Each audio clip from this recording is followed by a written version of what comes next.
और इससे जो है वो घर में रहमत बरकतें होती है और जो जहन फितना और दज्जाल के लिए ख़ुसूसी तौर पे ये सूरत है।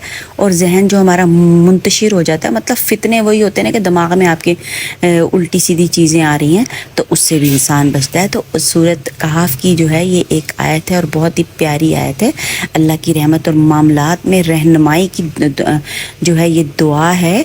तो इससे क्या होता है कि आपको अगर कोई भी मसला आ रहा है ना, तो आपने इस दुआ का एहतमाम कर लेना है। दुआ क्या है? बिस्मिल्लाहिर्रहमानिर्रहीम। रब्बना आतीना मिन लदुनका रहमतन व हय्यि लना मिन अमरिना रशदा।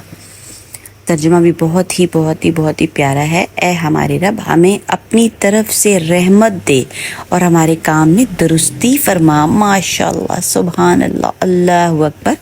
अगर आप इस एक